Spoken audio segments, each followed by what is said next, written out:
In this webinar, I will be going through some concepts related to the observer's mind, and will also take you through several experiential exercises.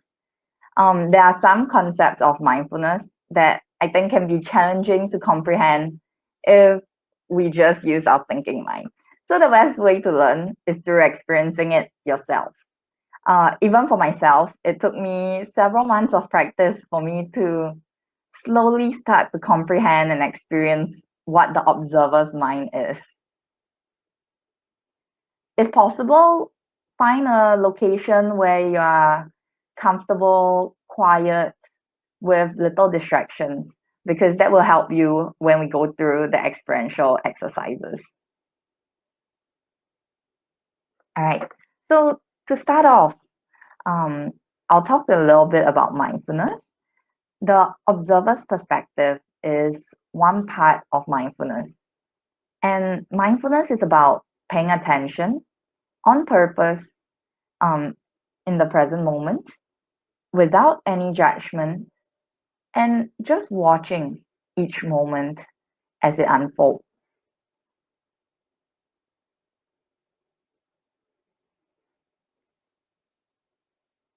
Being present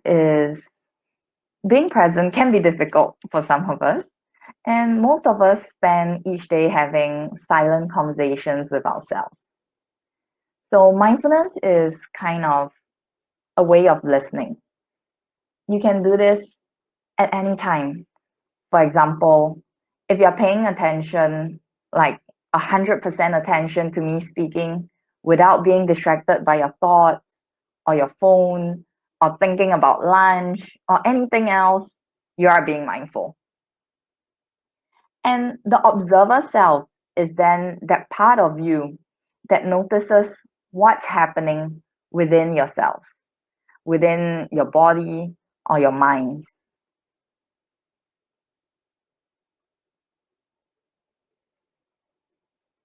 To help you understand this a little bit better, we'll talk a little bit about the thinking mind versus the observer's mind.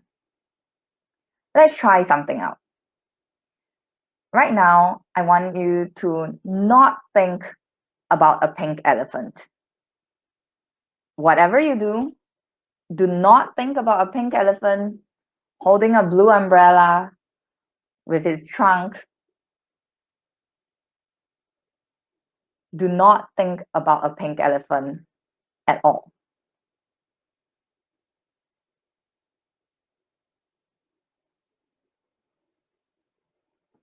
How did that go? If you can let me know in the chat. Were you able to stop thinking about the pink elephant? Terrible. Good. Hard work, no. Partly, no. Oh, someone didn't even think about the pink elephant. Some saw the pink elephant. Pink elephants are everywhere. Okay, a gray elephant.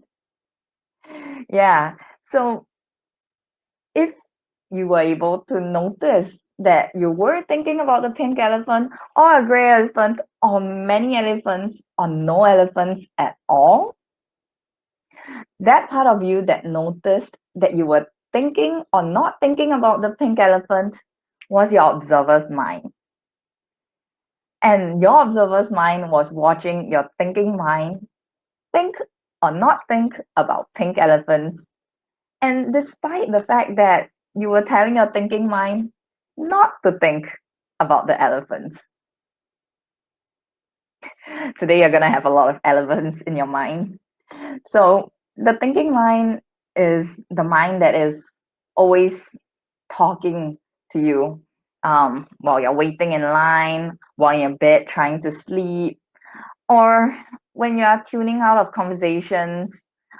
Maybe like right now, you're thinking about lunch, or you're thinking about all the work that you need to do. That is the thinking mind. It's like an active dog on a leash that just tries to keep running after things. And if we aren't using our observer's mind, our thinking mind might drag us along with it. The observer's mind, on the other hand, is the mind that watches what is going on. It's the mind that is calm, composed, accepting, and without any judgment.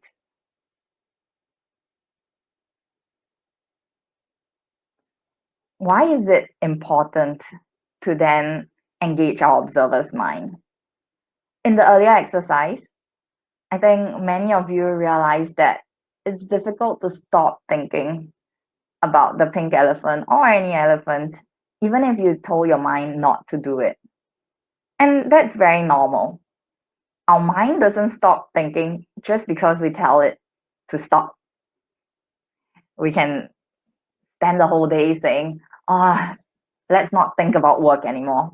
I don't want to think about what I have to eat, what I have to do. I want to think about my boss or my colleagues. But the mind doesn't listen. The mind does what it wants to do. But what we can learn to do is then just watch our thoughts. The observer's mind will help us separate ourselves from our thoughts and recognize that thoughts are just thoughts, but they do not control our actions. For example, if you think about a time where you keep telling yourself, okay, I have to get up of bed. I have to get up and go exercise. I want to exercise. And later on, I want to eat healthy and not eat that delicious cake sitting on the table. But in the end, you went back to sleep or you ate the cake. I'm wondering, has that ever happened to you before?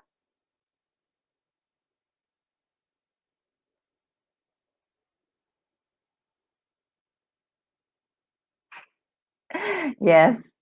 So, yeah, most of you have experienced it all the time.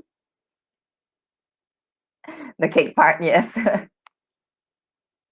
Yeah, so sometimes we tell ourselves, even though our mind is telling us, let's not do this, let's do something else instead.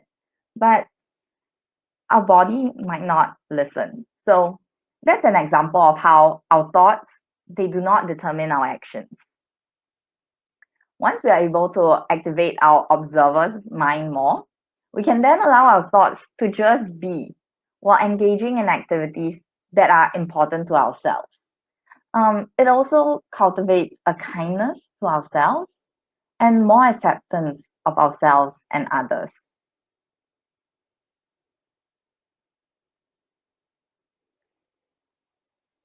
So now I'm going to take you through an exercise. And this exercise is slightly longer, but it's for you to be able to experience what your observer's mind is.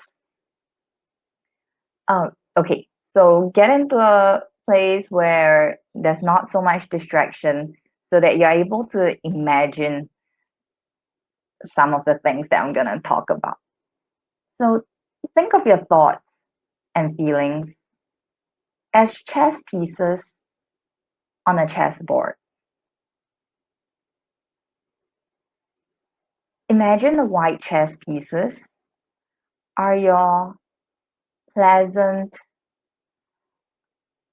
thoughts, that positive feelings, memories, desirable experiences, confidence, happiness, satisfaction, success, sense of belonging.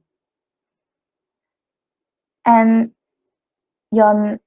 the black pieces then are your unpleasant, negative, self-critical, anxiety-provoking thoughts, feelings, or memories.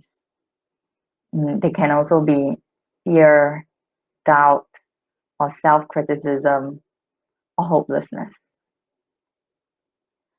Notice how both these pieces, the white pieces and the black pieces, line up on the chessboard as though they are ready to fight each other.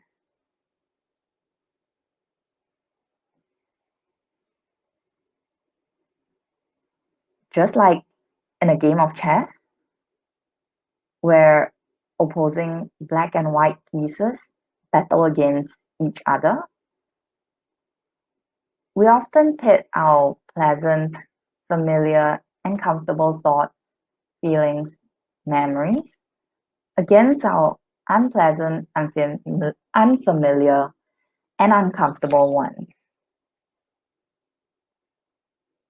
Because we don't want the unpleasant thoughts and feelings, we choose sides and hope to be on the back of the pleasant thoughts and feelings that ride into the battle against anxiety, fear, loneliness, stress, grief, sadness, and everything that feels uncomfortable or unfamiliar.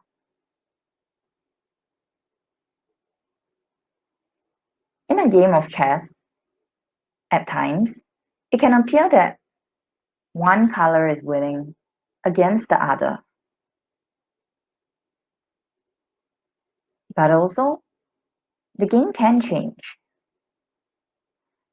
And chess battles can go on for hours with players locked in all sorts of strategies and eventually even stalemate. The same is true when we are committed to battling against unwanted thoughts and feelings. If you notice, the more you try to push and fight or argue, the longer and more torturous the battle becomes.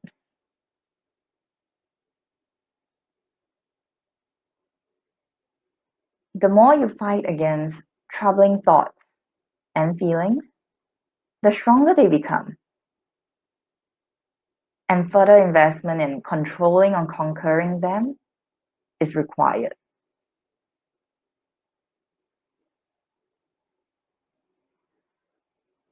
As you battle with your thoughts and feelings, you might notice that some of your behaviors might result as though you're in a battle. We live constantly on alert, constantly feeling some sense of defeat and feeling exhausted. You might feel like you're not able to stop and rest, but also no real sense that you're making progress. Sometimes even the comfortable thoughts and feelings start to begin to fade away. Now, what if you imagine that you are the chessboard on which the pieces are moving about? A chessboard that can go in every direction and on which the black and white pieces, your thoughts, feelings, both pleasant and unpleasant, wanted, unwanted, helpful and distracting, continuously present themselves. They come and go as they wish at their own time.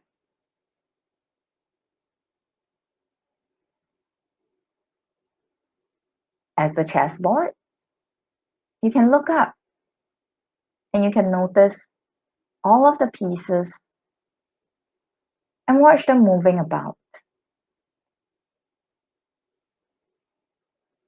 Notice that being the chessboard, you have not changed in any way.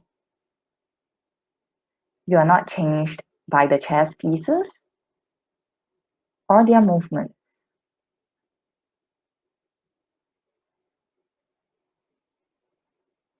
No matter how difficult the game is, how long or how complicated the battle might be, the chessboard is not changed. or damaged in any way.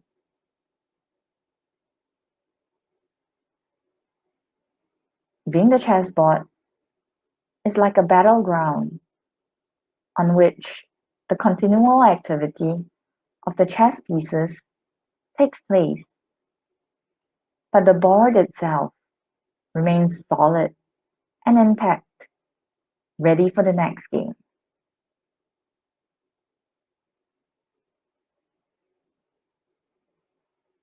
So this can be true for you. If we can learn to look and notice at our thoughts and feelings occurring, intersecting and coming and going, we can also learn to notice that we remain who we are. You might have thoughts and feelings, but they are not you. They do not change you. You remain as yourself, like the chessboard remains a chessboard. You are the context for your thoughts and feelings, but they do not change who you are.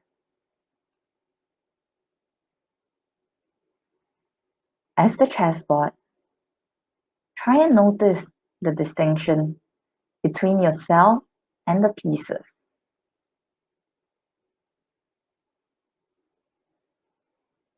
As you notice the difference between you, who is observing them, and your thoughts and feelings, take a moment to observe your thoughts and feelings right now with any openness, curiosity, and acceptance, allowing yourself to be fully present in the moment. Even if right now you're having thoughts of, oh, I can't do it, or what is this? Just notice it. And that part of you, noticing that thoughts and feelings, is the observer you.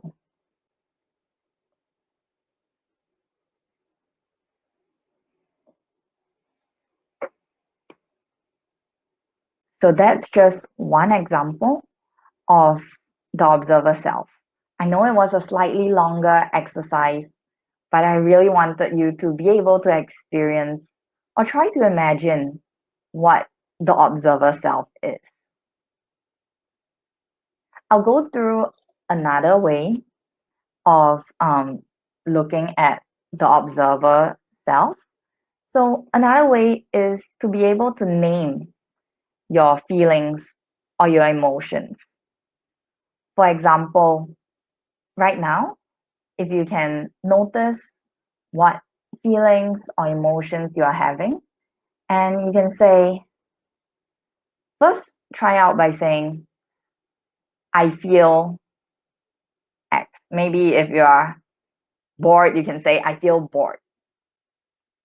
Or you can say, I am thinking about eating later. So repeat that to yourself for a while.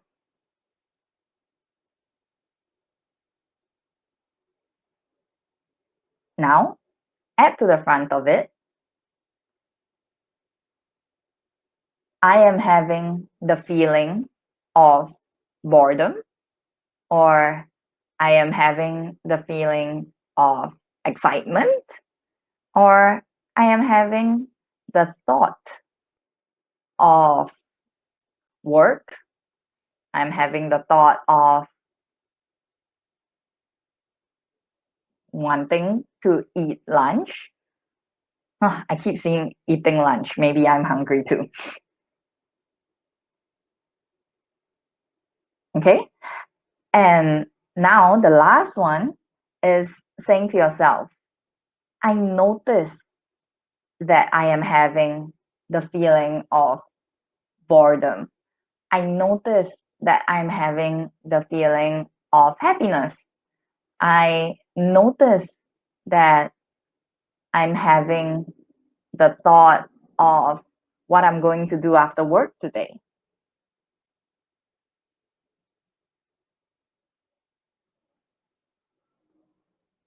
So just see whether you are able to notice that. As you put the word, I notice that I'm having the feeling, or I notice that I'm having the thought, that slowly helps you separate your thoughts and your feelings from yourself. Like it puts a distance between yourself and your thoughts and your feelings. I know this concept might be a little bit challenging to comprehend at first, and that's why I talk so much about experiencing it.